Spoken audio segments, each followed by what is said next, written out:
हमारे समाज में ये साफ है कि अगर बेटा कुछ नहीं करता है तो शादी कर दो, लेकिन शादी के बाद क्या होता है देखिए।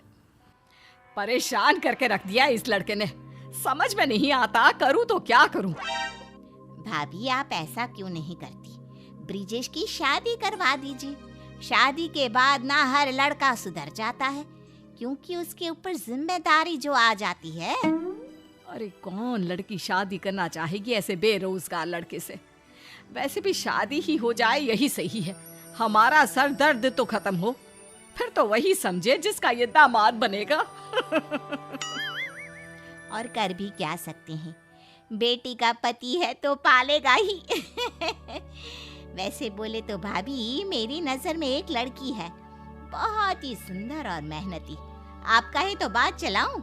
मुझे तो लगता है कि शादी के लिए मान भी जाएंगे। अरे नेकी और पूछ पूछ, ठीक है बात कर लो एक बार, हो जाए तो हम भी गंगा नहा ले, वरना तो इसकी शक्ल देखने का मन नहीं करता। ऐसे ही बुआ ब्रिजेश की शादी की बात चलाती है और लक्ष्मी के घर वाले मान भी जाते हैं। कुछ ही दिनों बाद लक्ष्मी की शादी हो जाती है ब्रिजेश के साथ। शादी के बाद, माँ जी ये मार्केट से कुछ सामान लाना था। अरे ब्रिजेश को दे देना, वो ले आएगा। वैसे भी उसको कुछ काम तो है नहीं, यही कर लेगा, पड़ा ही रहता है फालतू। माँ जी लेकिन इनको पता भी होगा कहीं कुछ गलत चीज ले आए तो। अरे फिक्र मत कर, कुछ गलत नहीं लाएगा। भाभी इस बेरोजगार को ऐसी चीजों का काफी एक्सपीरियंस है, और वैसे भी आप खुद ही सोच लो, नौकरी तो करता नहीं, घर पर बैठकर क्या करेगा, इसलिए मम्मी इसे ऐसे काम करने को दे देती है। अब जो आदमी नौकरी नहीं करेगा उसको घर के काम ही तो करने पड़ेंगे ना। लक्ष्मी को ये सब सुनकर बुरा लगता है। अगले दिन, आपके घर वाले बाहर वाले इनकी बात सुननी आपको अच्छी लगती है क्या? आप कोई नौकरी क्यों नहीं करते? नौकरी तो मैं भी करना चाहता हूँ, लेकिन मैं अपना ही कोई छोटा सा बिजनेस शुरू करना चाहता हूँ, और माँ इसके लिए तैयार नहीं होती। कहती है बहुत पैसा खर्च होगा, क्या पता चले ना चले। आप लोगों ने तो कोशिश करने से पहले ही हार मान ली।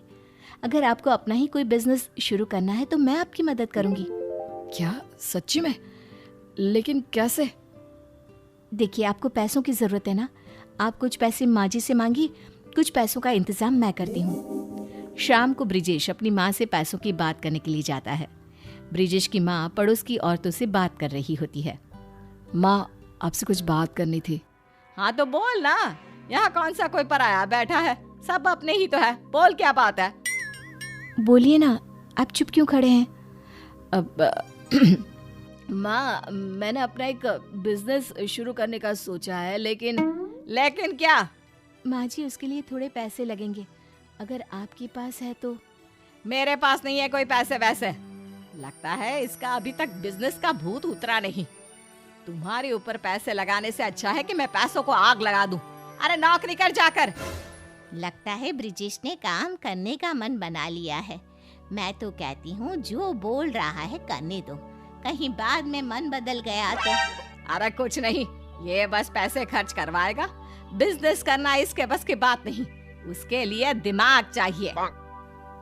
बोल तो तुम सही रही हो, बिजनेस करना हर किसी के बस की बात नहीं, और वैसे भी कौन जाने बिजनेस चले भी या नहीं।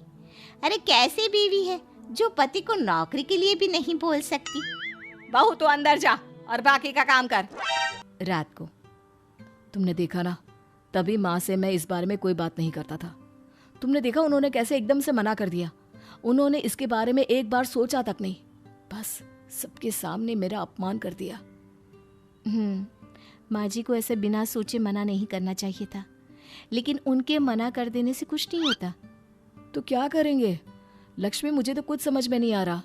बिना पैसे लगाए हम कोई भी बिजनेस शुरू नहीं कर सकते। ऐसा करते हैं, शादी के वक्त में जो गहने पहन कर आई थी उसको गिरवी रख देते हैं, इससे हमारे पैसों की परेशानी ठीक हो जाएगी। पैसों के लिए तुम्हारे गहने गिरवी रखना, मुझे ये ठीक नहीं लगता। ये गहने तुम्हारे माँ बाप ने कितने प्यार से दिए थे, और फिर माँ भी तो सच्ची कहती है, पता नहीं काम चले ना चले। लो जी, पहले ही सोच लिया कि नहीं चलेगा।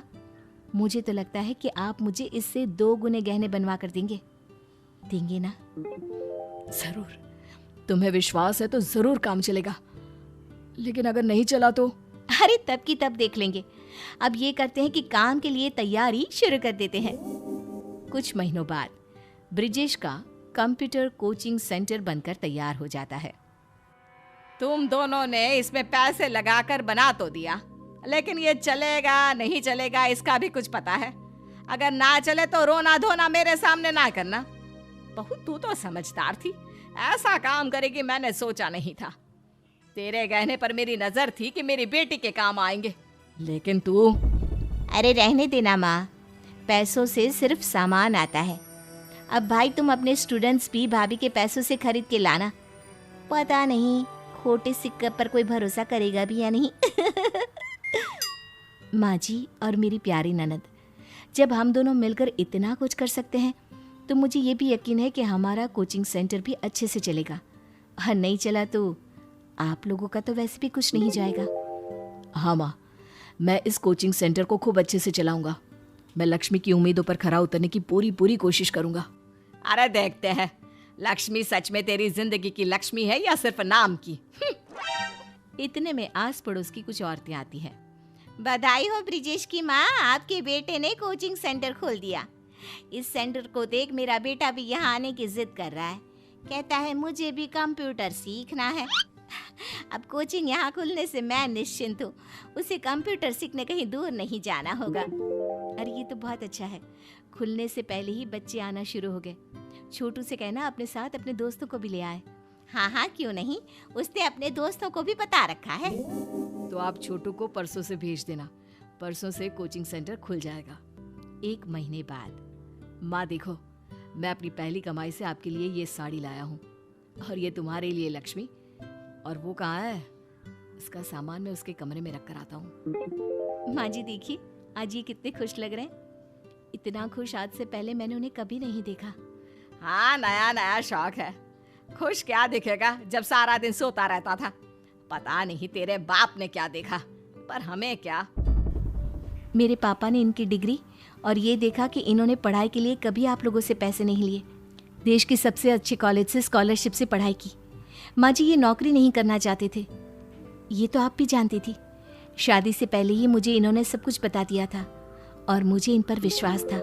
हाँ माँ, लक्ष्मी के विश्वास ने ही मुझे फिर से खड़ा किया, वरना मैं तो कुछ नहीं था। मैं तो कहता हूँ कि बीवी हो तो लक्ष्मी जैसी।